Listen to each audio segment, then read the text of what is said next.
नमस्कार भक्तों, नवरात्रि के पावन अवसर पर आपका स्वागत है। आज हम बात करेंगे देवी महागौरी की, जो नवरात्रि के 8वें दिन पूजी जाती हैं, जिन्हें सौंदर्य, शांति और पवित्रता की देवी माना जाता है। नवरात्रि की अष्टमी तिथि को इनकी पूजा की जाती है। मान्यता है कि इनकी आराधना से असंभव कार्य संभव हो जाते हैं, दुखों का नाश होता है और सुख समृद्धि की प्राप्ति होती है। माता महागौरी बैल पर सवार होती है और श्वेत वस्त्र धारण करती है। स्वरूप और प्रतीक महागौरी का अर्थ है महान गोरे रंग वाली। वे अत्यंत शांत और दयालु हैं। उन्हें श्वेत रंग के वस्त्र और बैल पर सवार बताया गया है। नवरात्रि का 8वां दिन महागौरी की पूजा की जाती है। पौराणिक कथा के अनुसार माता पार्वती ने भगवान शिव को पति के रूप में पाने के लिए कठोर तपस्या की थी, जिससे उनका शरीर काला पड़ गया था। शिवजी ने जब गंगा जल से उन्हें स्नान कराया, तब वे विद्युत के समान श्वेत हो गई। पूजा विधि महागौरी की पूजा में नारियल या नारियल से बनी मिठाई का भोग लगाना उत्तम माना जाता है। कन्या पूजन भी इस दिन किया जाता है। मंत्र: या देवी सर्वभूतेषु माम गौरी रूपेण संस्थिता नमस्तस्यै नमस्तस्यै नमस्तस्यै नमो नमः। इन्हें शांत और करुणा का प्रतीक माना जाता है।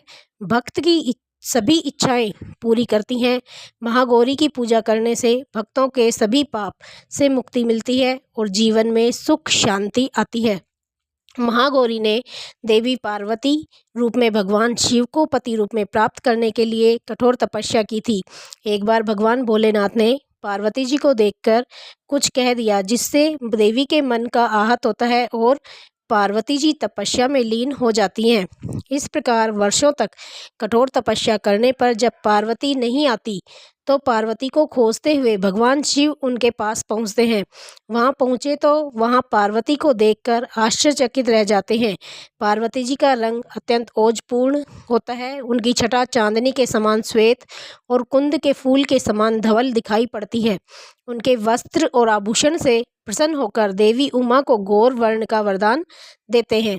एक कथा के अनुसार भगवान शिव को पति के रूप में पाने के लिए देवी ने कठोर तपस्या की थी, जिससे इनका शरीर काला पड़ जाता है। देवी की तपस्या से प्रसन्न होकर भगवान इन्हें स्वीकार करते हैं और शिवजी इनके शरीर को गंगा जल से धोते हैं। तब देवी विद्युत के समान अत्यंत कांतिमय गौर वर्ण की हो जाती हैं तथा तभी से इनका नाम गौरी पड़ा। महागौरी रूप में देवी करुणामयी, स्नेहमयी, शांत और मृदुल दिखती हैं। देवी के इस रूप की प्रार्थना करते हुए देव और ऋषिगण कहते हैं, सर्व मंगल मांगल्ये शिवे सर्वार्थ साधिके शरण्ये त्र्यंबके गौरी नारायणी नमस्तुते। महागौरी जी के संबंध एक अन्य कथा भी प्रचलित है। इसके अनुसार एक सिंह काफ़ी भूखा था। वह भोजन की तलाश में वहां पहुंचा जहां देवी उमा तपस्या कर रही थी। देवी को देखकर सिंह की भूख बढ़ गई थी, परंतु वह देवी के तपस्या से उठने का इंतजार करते हुए वहीं बैठ गया। इस इंतजार में वह काफ़ी कमज़ोर हो गया। देवी जब तप से उठी तो सिंह की दशा देखकर उन्हें उस पर बहुत दया आई और माँ उसे अपनी सवारी बना लेती हैं, क्योंकि एक प्रकार से उसने भी तपस्या की थी। इसलिए देवी गौरी का वाहन बैल और सिंह दोनों ही हैं। एक अन्य कथा के अनुसार दुर्गम दानव के अत्याचारों से संतप्त जब देवता भगवती शाकंभरी की शरण में आए, तब माता ने त्रिलोकी को मुग्ध करने वाले महागौरी रूप का प्रादुर्भाव किया। यही माता महागौरी आसन लगाकर शिवालिक पर्वत के शिखर पर विराजमान हुई और शाकंभरी देवी के नाम से उक्त पर्वत पर उनका मंदिर बना हुआ है।